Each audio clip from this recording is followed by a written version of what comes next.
자, 신론을 우리가 살펴보면서 하나님께서 작정 가운데 예정하시죠. 예정하신 가운데 바로 이 예정은 작정은 이제 모든 만사 만물을 하나님의 다 정하신 뜻대로 이끄시는 거고, 예정은 택한 자를 하나님이 당신 자녀 삼아 주시고 이끌어 주시는 역사를 예정이라고 그러죠. 그래서 예정에는 선택과 유기가 주어지는데, 이 선택하실 때 두 가지로 생각해. 전택설이다. 그래서 이 전택설은 무죄 상태의 선택, 타락 전 선택했다. 하나님께서 타락 전에 나를 하나님의 구원의 자녀로 선택해 주셨다. 자, 이것을 말하는데 우리 예배소의 말씀에 의하면 어때요? 전택설이 맞는가 후택설이 맞는가 이럴 때에 전택설이 맞는 거죠.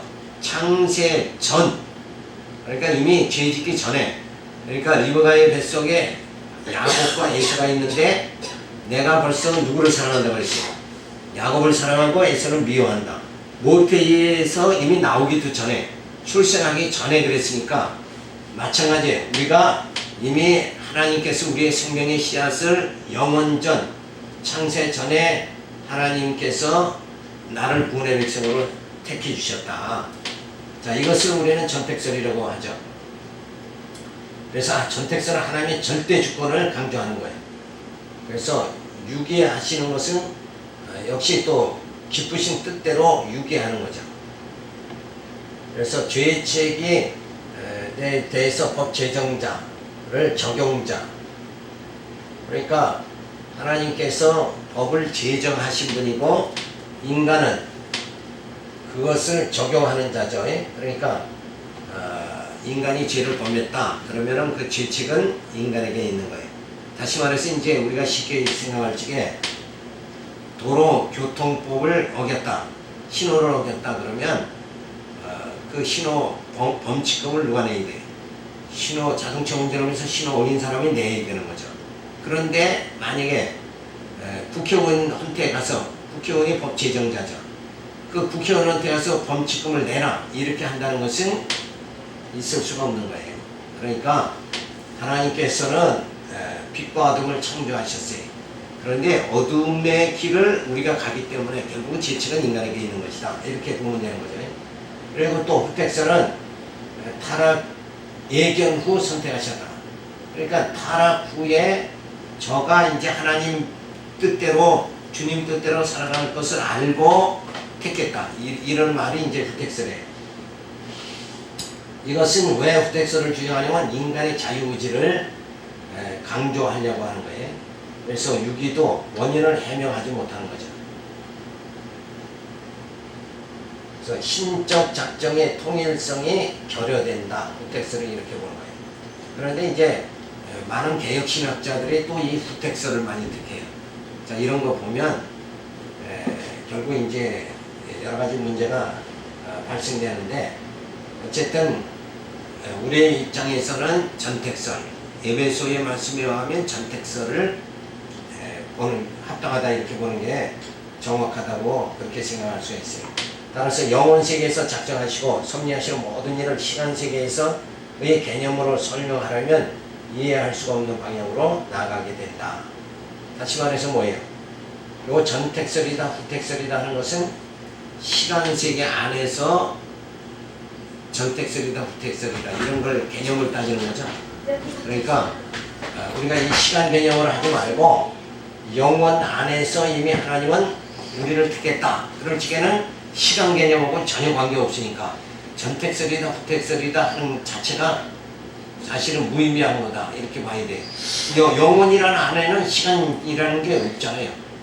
전이다 후다 이런 개념은 시간세계 안에서 주어지는 거니까 이미 하나님은 언제 모든 일을 작정하실 때 영원세계에서 하나님은 작정하시고 그 다음에 어떻게 했어요? 시간세계를 창조하신 거란 말이에요.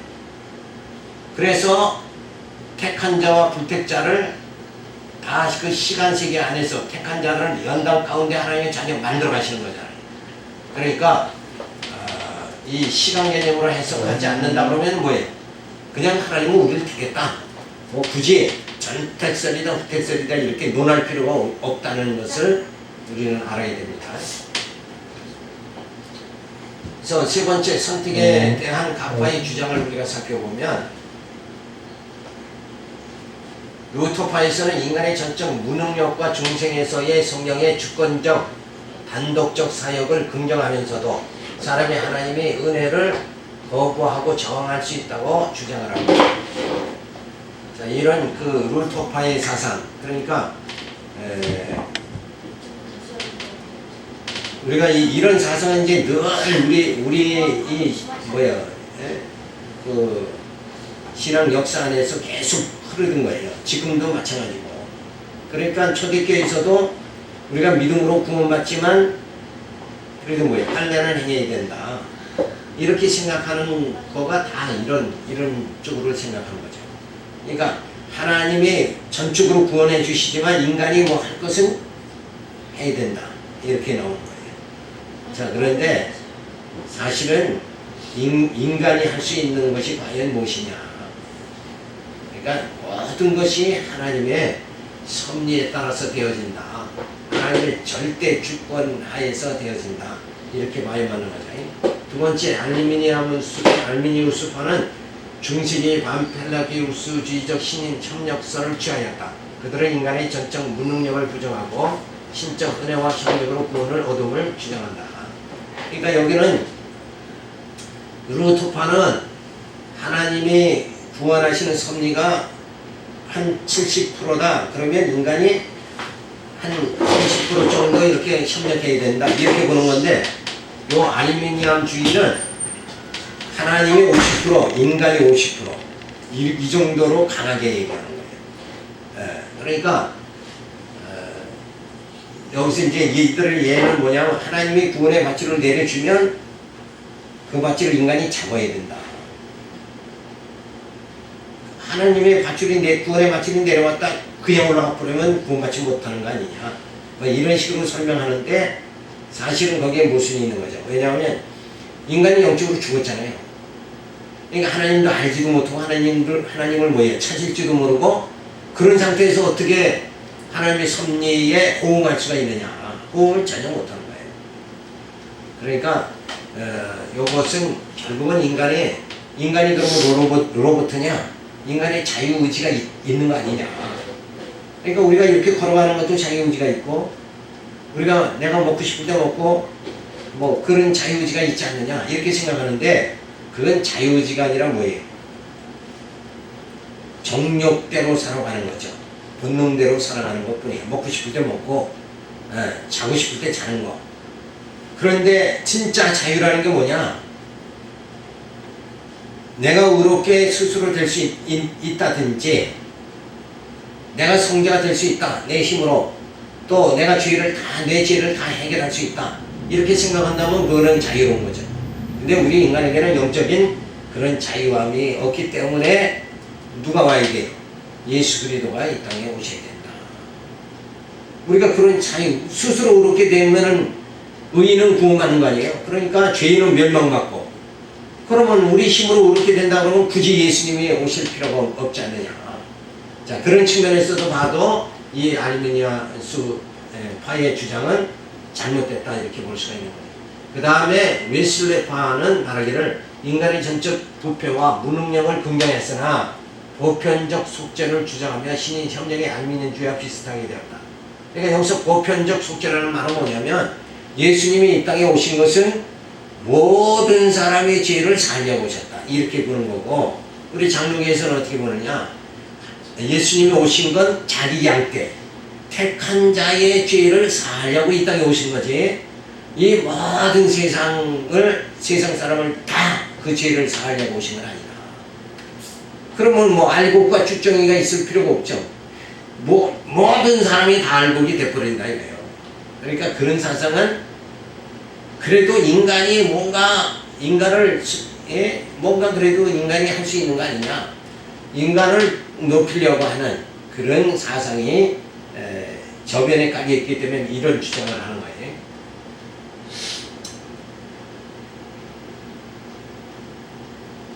그래서 칼빈은 보편적 속죄가 아니라 뭐예요? 제한 속죄를 말하는 거예요. 택한 자, 하나님이 택한 자의 죄를 사해 주신다. 그래서 하나님은 작정하신 가운데 예정하시고 예정한 가운데 선택하시죠. 그래서 인간의 자유의지를 말하는 자들은 하나님의 부르심에 인간이 응해야 한다고 주장을 하죠.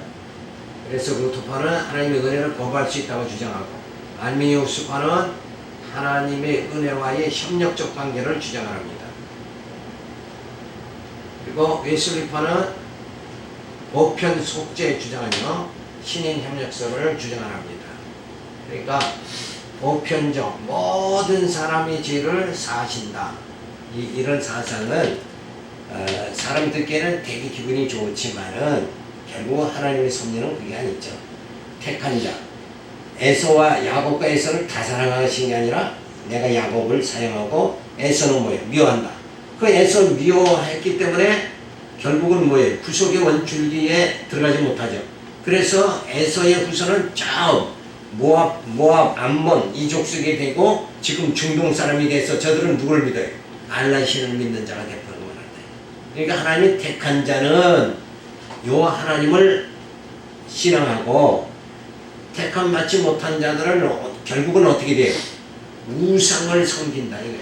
우상을 섬기는 자로 전락해버리고 마는 거예요. 그러니까 결국은 이런 웨슬리파의 주장도 잘못된 거죠.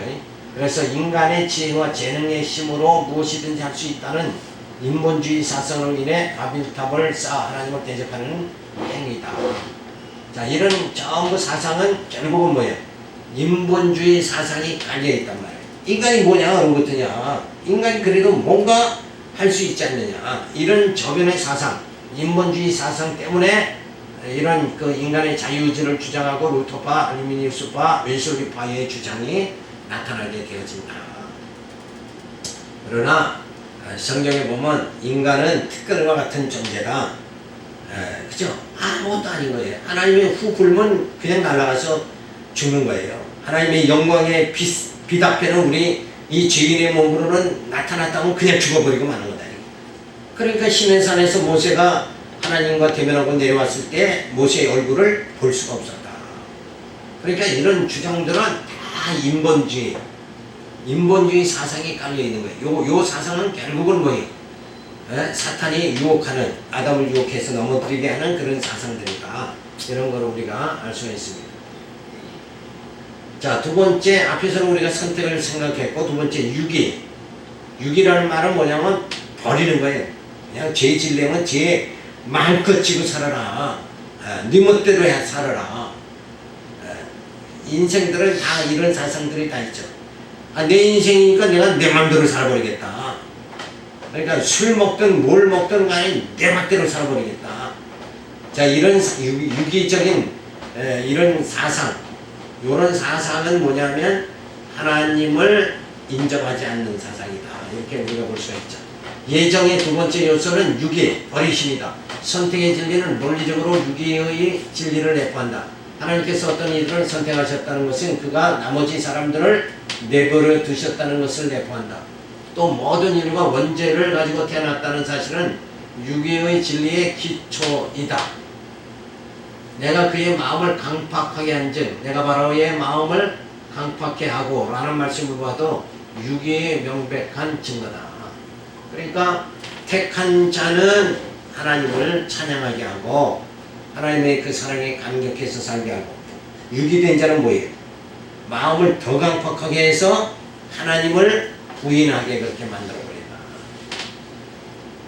자, 그것이 유기라고 말할 수가 있는 거죠.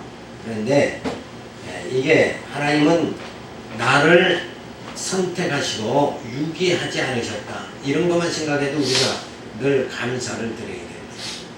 나를 하나님께서 그냥 버려버렸으면 예수 믿지도 않고 결국은 세상에서 뭘 살아요? 자기 정욕대로 살아가는, 먹고 싶을 때 먹고 자고 싶을 때 자고 먹고 자고 하다가 결국은 뭐예요? 멸망당해버리고 마는 거다. 죄사함 받지 못하고 멸망당하고 만다. 그런데 하나님이 나를 유기시키지 않고 나를 택해 주셨다는 거, 이거 생각하시고 우리는 감사를 드려야 돼. 그래서 하나님의 유기된 자는 어떻게 되는가? 바로의 마음은 점점 강팍하게 해서 하나님 대적하게 하고, 또 모세와 이스라엘 백성들은 그 하나님의 능력에 정말 두 손 들고 그 하나님께 순종하는 그런 자세를 가지게 그렇게 만들어주죠.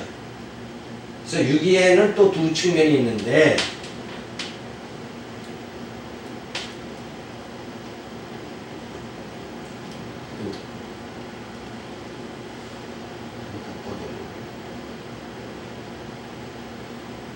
자, 그래서 관가와 정죄가 있어요. 자, 유기된 자를, 버린 자를 아예 그냥 정죄해버리는 경우가 있고, 또 버린 자들, 유기된 자들을 죄 짓도록 그냥 간과해버리는 게 있다. 자, 여기서 이제 첫 번째 보면, 간과는 하나님께서 어떤 사람들을 구원에 들어오도록 선택하지 않으시고 지나쳐버리는 것이다. 이것은 하나님의 주권적 행위며 그 이유는 알려져 있지 않다. 그러니까 그냥 어떤 사람은 그냥 관심 밖으로 그냥 내버려버리는 거예요. 하나님 관심에서 하나님의 성경에 보면 그거 있잖아요. 하나님의 얼굴을 내게 향하소서 그랬는데 하나님이 나를 보시는 게 아니라 외면하셨다. 이런 게 이제 간과다 이렇게 보는 거예요. 그러니까 하나님이 외면해, 전능하신 하나님이 나를 외면해버리니까, 간과해버리니까 나는 내 멋대로 살다가 속성이 뭐예요? 죄 짓는 데 익숙하니까 죄 가운데 살다가 그냥 멸망해버리고 만다. 그래서 이런 거는 간과라는 것은 뭐예요? 다른 말로 하면 무관심이다 이렇게 할 수 있는 거예요. 하나님이 내게 관심을 보이지 않고 무관심해버리는 거예요. 우리 사람 관계도 그렇잖아요. 어떤 사람은 그냥 무관심해버리는 거예요. 들어도 뭔 얘기를 해도 그냥 모른 채 해버리는 거예요. 인사를 누가 해도 그냥 안 받아버리는 거예요. 이런 게 이제 무관심해버리는 거예요. 그렇게 하나님이 내게 관심을 기울이지 않고 나를 그냥 간과해버리셨다. 이렇다 그러면 뭐예요? 나는 굉장히 불행한 자가 되거든요. 그 다음에 두 번째 정죄는 뭐냐? 보다 적극적 행위인데 이것은 하나님 법정적 행위로 주어진다. 결국 유기된 자는 간과나 정죄되거나 형벌에 처해 멸망당하는 거예요. 그러니까 하나님께서 아예 죄인으로 그냥 정죄해버리고 마는 거죠. 따라서 예정교회는 하나님의 긍휼과 공의와 영광의 찬송, 참된 겸손, 흔들리지 않는 위로 등을 공급해준다. 그러니까 하나님이 나를 선택하셨다. 하나님은 나를 구원의 백성 삼아주셨다. 이것만 가지고도, 이 사실 하나만 부여잡아도 내게는 뭐예요? 굉장히 위로가 주어진다. 그리고 나를 그렇게 붙잡아 주신 하나님께 찬송하게 되고, 그리고 흔들리지 않는 위로를 가지게 되어진다. 왜? 내가 내 눈으로 나를 봤을 땐 보잘것없죠. 그러더라도 나를 붙잡아 주신 이가 누구다? 전능하신 하나님이시다. 그러니까 만약에 사도 바울 같은 경우에는 어때요? 예수 영접하기 전에는 학벌이 좋았죠. 가문이 좋았잖아요. 나 누구의 가문이다 이러면 그 자체가 뭐예요? 그게 영광이 됩니다.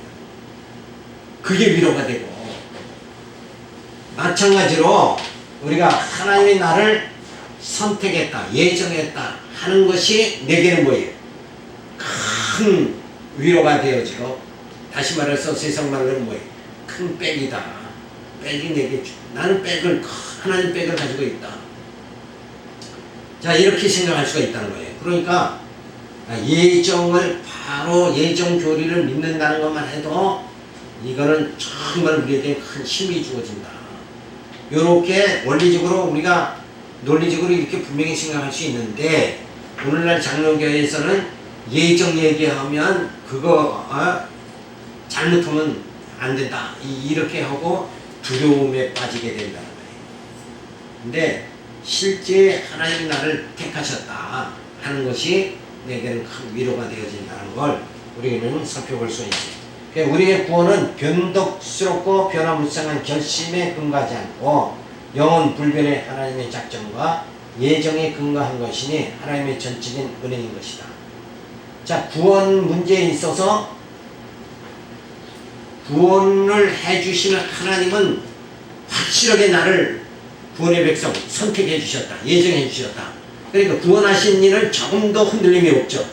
근데 우리 인간 편에서 보면 어때요? 막 그냥 변화가 되잖아요. 변화무쌍하잖아요. 이런 거 보면 결국은 이제 참 어려움을 당하죠. 그래서 하나님의 구원이 변덕스럽고 변화무쌍한 결심에 근거한다 그러면 우리는 불행하게 된다. 근데 하나님이 영원 불변의 하나님이 딱 예정하셨다. 그 예정은 뭐예요? 변하지 않는 거죠. 이렇게 되면은 우리 마음속에 큰 구원의 확신과 위로가 주어진다. 따라서 전적인 하나님의 은혜 가운데서 우리가 살게 되어진다는 겁니다. 자, 이렇게 해서 선택과 유기를 우리가 생각할 수가 있어요. 근데 요 자체도 사실은 뭐 영혼 개념이 아니라 시간 개념이 많이 들어가 있는 거죠. 그러니까 그냥 다윗과 같이 뭐 이렇게 복잡하게 생각할 것이 아니라 하나님은 내 편이시다 이렇게 생각하면 그게 가장 우리에겐 은혜가 되어집니다. 자, 하나님은 작정하신 가운데 예정하시죠. 그래서 선택하셔서 약속으로 난 자를 택하십니다. 자, 그래서 유기시키는 것은 육체로 난 자를 버리시는 거죠. 그래서 정죄를 받게 되죠. 유기된 자는. 그래서 강팍하게 하여 형벌을 가해 멸망시켜버리고 맙니다. 하나님께서 유기시켜버린 자는 아예 정죄해버리고 정죄받은 자는 결국은 뭐예요? 그 마음이 강팍해서 스스로 죄를 짓게 된단 말이에요. 그러니까 벌써 택함 받으면 어떤 길을 가요? 빛 가운데 가게 되고 이미 택함 받지 못한 자는 그는 당연히 어둠의 길로 가게 된다는 거예요. 그래서 결국은 하나님의 그 심판대에 올라왔으면 변명하지 못하게 그렇게 만드시는 거죠. 그래서 간과가 있죠. 하나님은 유기시켜가지고 정죄와 간과가 주어지는데 간과는 긍휼함이 없이 어둠에 처해 멸망케 하는 거잖아요. 그래서 아예적인 정죄버리고 여기는 그냥 하나님이 긍휼함 없이 어둠에 처했다가 그냥 멸망당하게 이렇게 만드는 것이 바로 간과다. 그래서 유기의 대상이 되지 않고 선택함을 받게 되었다는 것이 얼마나 큰 은혜인가를 깨닫고 오직 하나님만 경외하며 섬겨야 된다. 내가 택함을 받았다는 것, 이게 하나님의 크신 사랑이다. 그런데 우리는 그냥 그거는 뭐예요? 당연한 것이다. 하나님이 나를 택한 건 뭐 당연한 것이다. 내가 예수를 믿으니까 악은 뭐 당연한 것이다. 이렇게 생각하는데 하나님이 나를 택하셨다. 택하셨기 때문에 교회에 출석을 하게 되고 또 말씀을 듣게 하시고 또 내 심령의 속사람이 어때요? 말씀으로 새롭게 되어지도록 그 소망이 가득 차게 되어지도록 만들어 주시는 것, 그것이 인간의 힘으로 우연히 되어지는 것이 아니죠. 하나님이 선택의 예정에 의해서 쭉 이루어지는 사실이다. 그러니까 하나님은 늘 택한 자를 구원에 이르도록 하나님 스스로가 어때요? 하나님께서 전능하신 하나님께서 택한 자를 만들어 가시는 거예요. 자, 그런 역사가 이제 구약에서 주어지죠. 아브라함이 무슨 조상이에요? 믿음의 조상이죠. 아브라함이 믿음의 조상인데 그래서 이삭을 바칠 수 있는 믿음이 주어질 때까지 그게 한순간에 주어진 게 아니잖아요. 그러니까 아브라함에게 기근을 당하게 해서 애굽에 내려가게 할 때에 아내를 위라고 속이죠. 왜? 그게 불신이란 말이에요. 왜 불신이냐? 하나님께서 아브라함에게 너를 저주하는 자는 내가 저주하고 너에게 복을 비는 자, 아브라함을 후대하는 자에게는 하나님께서 또 축복해주고 그렇게 해주겠다는 약속을 했으니까 애굽에 내려가서 누가 나를 해하든지 누가 책임진다? 하나님이 책임지실 거다. 나를 해하지 못하도록 나를 해고자 하는 자는 하나님께서 저를 죽일 거다. 그러니까 두려움이 없죠. 그 하나님의 말씀만 제대로 믿었다 그러면 아브라함은 조금 더 어디 가도 뭐예요? 두려워할 게 없어요. 애굽의 세력이 아무리 강대해도 두려워할 게 없다 이거예요. 그런데 그 하나님 말씀이 하나님의 언약이 뭐예요? 덜 믿어지니까 애굽에 내려가서 이거 장대한 이 백성이 나를 해하면 어떡하느냐, 아리따운 아내를 취하려고 남편을 죽이면 어떡하느냐, 이렇게 해서 아내를 누이라고 속이는 결과가 주어진다. 그 자체가 뭐예요? 아브라함의 믿음이 없기 때문에 그렇다. 그런데 그런 일을 반복해서 훈련을 하나님이 시키니까 이렇게 내가 해도 하나님이 여전히 거짓말을 해도 뭐예요? 불신앙의 마음을 가져도 하나님을 좀 못 믿고 그런 행동을 내가 해도 하나님이 여전히 나를 축복해 주시는구나. 여기서 믿음이 주어지는 거예요. 그래서 이삭을 바칠 수 있는 믿음이 주어지게 되어졌다. 그런 연단을 통해서 뭐예요? 아브라함이 믿음의 조상이 되도록 누가 했어요? 하나님이 만드셨다. 그러니까 나를 만드시는 이는 하나님이시다. 그러니까 나를 어떻게 만드는 거예요? 구원받을 수 있도록 하나님의 자녀가 되게 만들어 가신다. 이게 천국 아무나 들어가는 게 아니잖아요. 천국 들어갈 수 있는 그릇으로 만들으시는 거예요. 나를 그런 자격자로 만드신다. 그러기 위해서 이 땅에서 교회를 세워가지고 하나님께서 말씀으로 자꾸 이렇게 연단시키고 깨닫게 만들고 이렇게 하시는 거예요. 그러니까 이런 하나님의 예정에서 선택 6위를 선택받았다는 이 자체가 뭐예요? 하나님의 큰 은혜다. 그래서 그 하나님의 사랑을, 그 은혜를 생각하고 이제는 뭐예요? 하나님만 경외하고 살아가야 된다. 그 은혜를 받았으니까 그 은혜야 뭐 내게 당연히 주는 거다 이렇게 생각할 수는 없는 거죠. 왜? 유기된 자들이 있잖아요. 자, 이런 하나님의 섭리를 우리가 살펴보면서 정말 하나님이 나를 지금도 사랑하시는구나, 이걸 깨닫는 그런 심령이 되어져야 됩니다. 자, 그 다음에 세 번째, 이제 하나님께서 창조 섭리를 베풀어 주시죠. 그래서 작정은 하나님의 영원적 내향적 사역인 반면 창조는 하나님의 시간적 외향적 사건이다.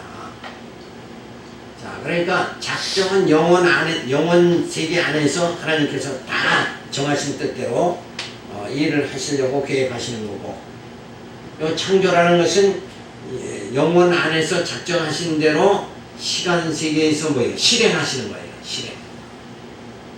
그래서 창조는 우주와 인류 역사의 시작이다. 성경은 태초에 하나님이 천지를 창조하시니라는 말씀으로 시작이 되어진다. 그러니까 태초에 하나님이 천지를 창조하시느니라. 그 태초라는 것은 시간 세계의 시작이다 이렇게 보는 거죠. 그래서 마지막 심판은 뭐예요? 시간 세계의 마지막이다 이렇게 봐야 돼요. 그게 심판이다. 그러니까 창조와 심판. 창조는 알파요, 심판은 뭐예요? 오메가다. 시작하시면 끝을 내시는 하나님이시다.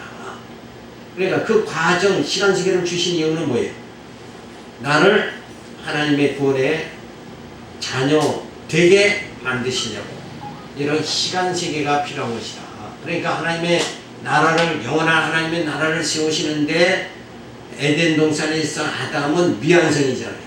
그러니까 예수 그리스도를 통해서 새로운 피조물이 되게 해서 이제는 천국에 들어갈 적에는 미완성이 아니라 완성, 온전한 몸이 되게 만들어 주신다. 그렇게 하기 위해서 에덴 동산에서 아담은 부활체가 아니었죠. 그런데 예수 그리스도를 통해서 부활체, 신령한 몸이 되게 만들어 주신다. 그런 하나님의 엄청난 섭리의 시작이 뭐냐? 창조다 하는 거잖아요. 그래서 창조와 심판, 이것이 하나님의 온전한 사역이다. 그래서 우리는 정말 100년 사는 것도 엄청나게 고통스럽죠. 시간이 엄청 긴 것 같지만 사실은 이 창조와 심판 그 기간이라는 것은 엄청난 인간이 볼 때는 엄청난 기간이지만 하나님이 보실 때는 잠시 잠깐에 불과하다는 거예요. 이게 영원 세계에 비해서 시간 세계라는 것은 이건 하루살이가 하루 사는 거가 되게 시간이 많은 것 같지만 그 하루밖에 안 되잖아요. 인간이 봤을 땐 하루 이거 아무것도 아니잖아요. 80년, 90년에 비해서는 하루라는 것은 그건 아무것도 아니라 이게. 그러니까 영원에 비해서 시간 세계라는 것은 진짜 이 티끌과 같은 존재에 불과한 것이다. 하나의 점이다. 시간 세계는 하나의 영원 세계에 비해서는 하나의 점이다. 이렇게 봐야 된다. 그러니까 그 영원 세계에 비해서 그 한 회기역 점밖에 안 되는 거기서 우리는 엄청난 세월을 사는 것 같이 생각해서 어떻게 생각해? 내 멋대로 살려고 그런다. 저 교만하고 자만하고 이렇게 사는 것이 인간의 모습이다. 자, 그런데 하나님께서 이런 모든 창조의 사역을 시작하셨다. 그래서 창조의 주체는 누군가? 창조는 삼위일체 하나님의 행위였다. 창조의 사역을 주로 성부께 돌리는 것이 사실이지만 또한 성자와 성령께도 돌린다. 이 말은 뭐예요? 창조라는 것은 성부 하나님, 성자 하나님, 성령 하나님이 다 동원돼서 창조 사역을 시작하셨고, 그리고 성부 하나님과 성자 예수 그리스도는 시간 세계에 들어오셔서 거기서 우리의 모든 죄를 다 사해 주시기 위해서 예수님이 십자가 지시고 대속제물이 되시는 그 사역을 감당하신다. 그리고 성령께서 뭐예요? 우리의 속사람을 새롭게 거듭나게 그렇게 만들어 주신다. 그래서 우리의 모든 성품이 뭐예요? 신의 성품에 이르게 만들어 주시는 사역을 하는 분이 누군가? 바로 성령 하나님이시다. 그래서 성령께서는 뭐예요? 우리와 세상 끝날까지 너희와 함께 하리라 하는 말씀이 우리를 신의 성품에 이르게 하는, 육신의 소욕으로 살던 우리를 성령의 소욕으로 신의 성품에 이르게 하는 사역을 감당하시는 분이 누군가? 바로 이 시간세계 안에서 성령의 사역이다. 이렇게 보는 거예요. 그래서 창조는 뭐 성부 하나님만이 창조하신 것이 아니다. 성자, 성령 삼위 하나님이 다 동원되신 것이다. 이렇게 보는 거예요.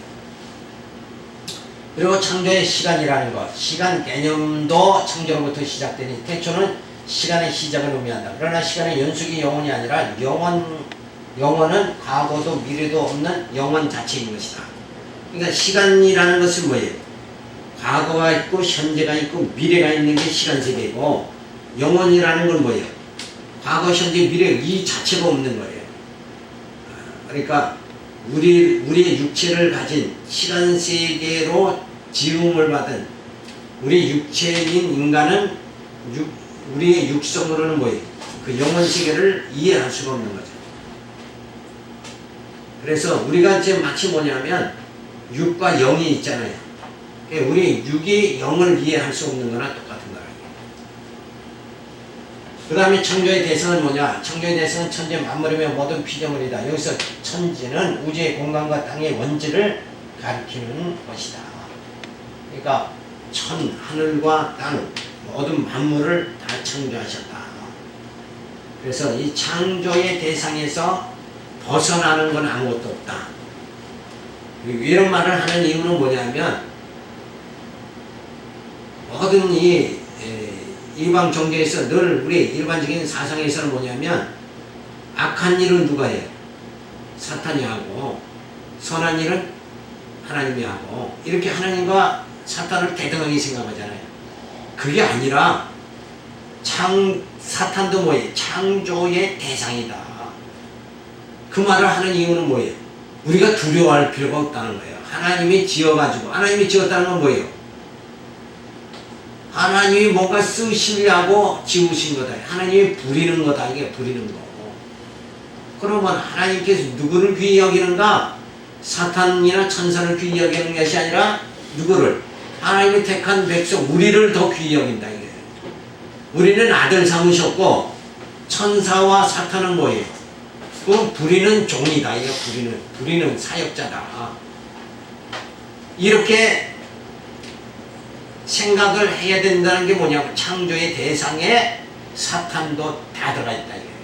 그러니까 다 피조물이다. 그러니까 결국은 누구 말 듣게 돼 있는가?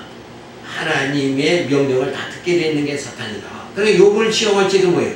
욥의 생명은 건드리지 말라. 그러니까 사탄이 욥의 생명은 건드리지 못하고 몸에 헌대가 나게 하고 재산을 다 없애고 막 이런 역사를 해도 결국은 뭐예요?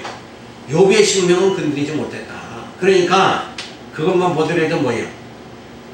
하나님이 나를 눈동자같이 사랑하면 누구도 나를 해할 수가 없다. 요거가 중요한 거란 말이에요. 그렇죠? 누구 마음대로? 하나님의 마음대로인 거야. 그러니까 하나님이 나를 붙잡아 주시면 그 누구도 나를 해할 수가 없다. 여기에 믿음의 그 담대함이 우리에게 주어지는 거예요. 그래서 창조의 대상은 모든 천지 만물 다 피조세계의 모든 것이 다 창조의 대상이다. 그리고 창조의 방법은 뭔가? 하나님의 창조는 무로부터의 창조였다. 자, 요게 또 중요한 거예요. 무로부터 없는 가운데 있게 만들어졌다. 창조하셨다. 요거는 뭐냐면 그 진화론 이런 걸 여기서 우리가 방어하는 거예요. 진화론. 그건 뭐 이렇게 닦고 뭔가 진화해가지고 자꾸 생긴다. 이게잖아요. 그러면 아담은 어디서 진화했어요? 그죠? 그 처음 것은 또 어디에서 진화했냐? 그 전 것은 어떻게 해서 진화되느냐? 그럼 올라가면 될 게 없단 말이에요. 그러니까 결국은 답은 뭐예요? 무에서 창조하셨다. 이렇게 보는 게 정상이죠. 믿음으로 모든 세계가 하나님 말씀으로 지어진지를 우리가 아나니 보이는 것은 나타나는 것으로 말미암아 된 것이 아니라.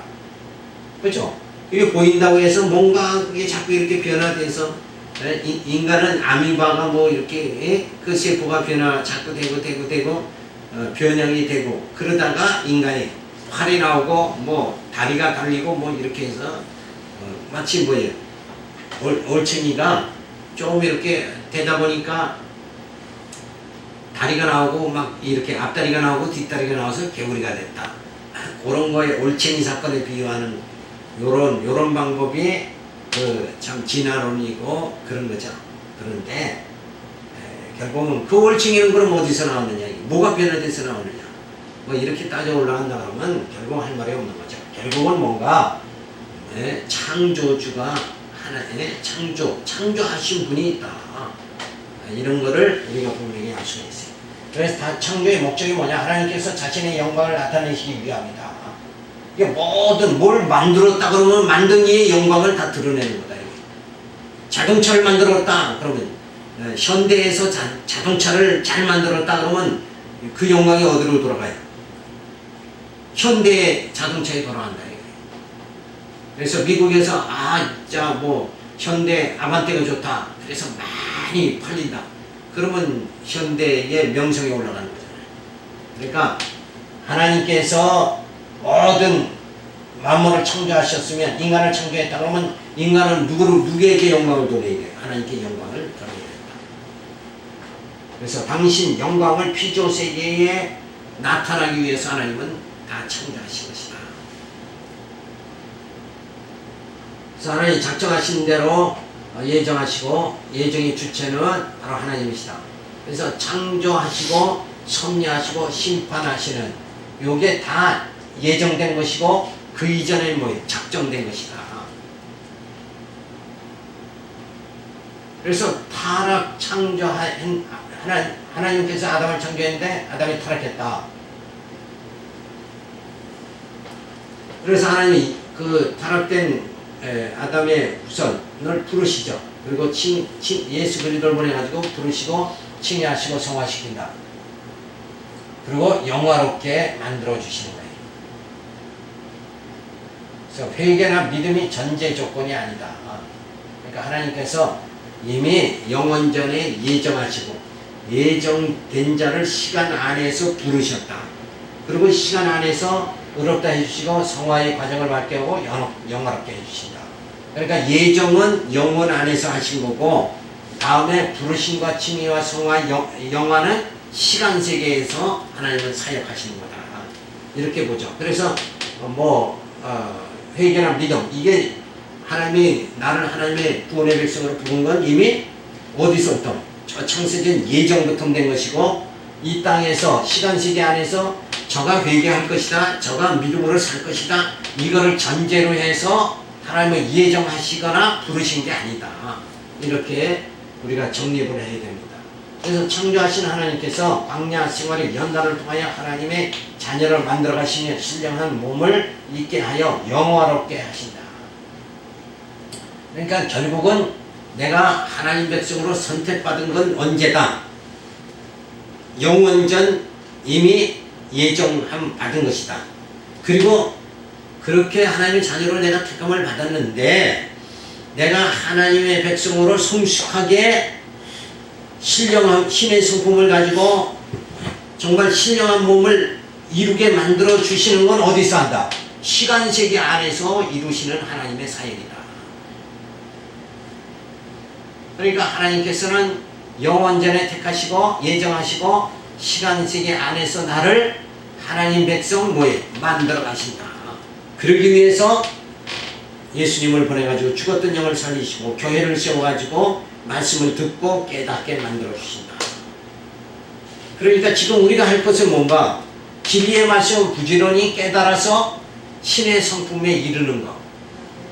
이 생활이 바로 무슨 생활이에요? 교회 생활이다. 그런데 그렇게들 생각 안 하고 교회에 오면 그냥 뭔가 잘 되고 뭔가 이렇게 돼야 된다. 어디다 치중을 해요? 육신의 생활에 치중을 한다.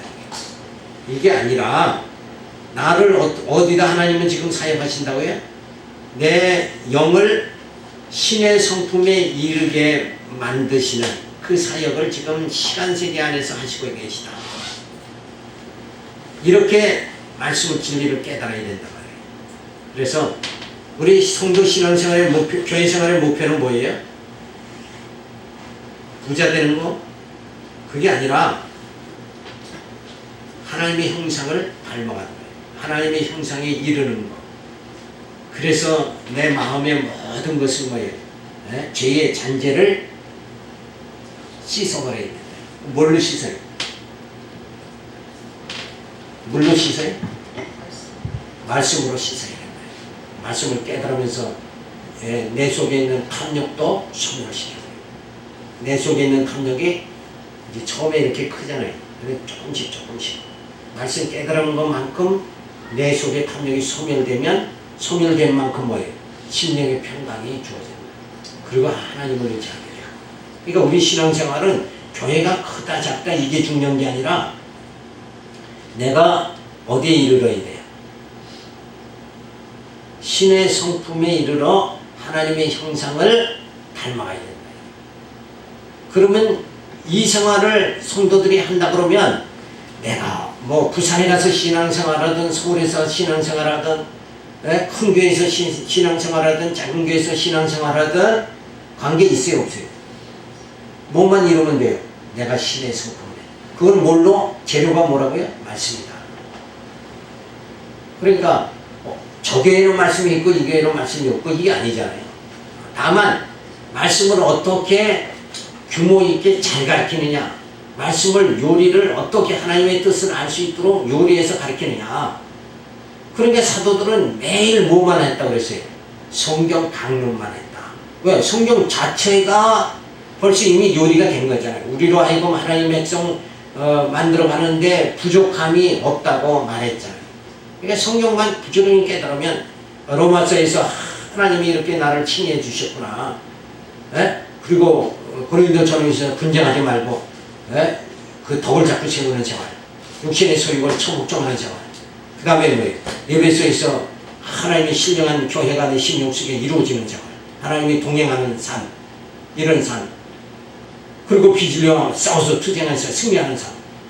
그러면 이제 마지막에 뭐예요? 그리스도와 그 승리하는 그날 영광, 그리스도의 그 영광에 우리가 다 참여하게 되어지고 부활의 몸, 신령한 몸을 입고 하나님 나라에 들어가게 되어지는 거죠. 그러니까 성도 생활을 내가 교회 다닌다는 걸 여기다 푯대를 잡아야 된다. 신령한 몸, 부활의 몸을 푯대를 삼고 사도벌 같이 준다름 쳐야 되는데 요즘하긴 그게 아니라 육신의 생활, 육신이 잘 되는 거에 거기다 더 관심을 가지니까 교회라는 것을 자꾸 사람이 자기한테 교회를 자꾸 맞추냐고 자꾸 이런다. 교회가 나를 교회에다 맞추는 게 아니라 내가 말씀에 맞춰가지고 신의 성품에 자꾸 이르러야 된다. 그래서 그리스도의 형상을 닮아가면 주님이 나를 영접해 주신다. 그게 승리의 날입니다. 그러니까 보이는 걸 이렇게 바라보지 말고 보이지 않는 게 영원한 거란 말이에요. 그 신의 성품에 내가 얼마만큼 말씀을 깨닫고 신의 성품에 이르느냐, 여기에 더 관심을 가지고 더 열심을 다하기를 바라와서 오늘 말씀드렸습니다. 기도합니다. 할렐루야, 감사를 드립니다. 우리의 관심이 지금 이 땅에 있는 것이 아니라 우리의 관심이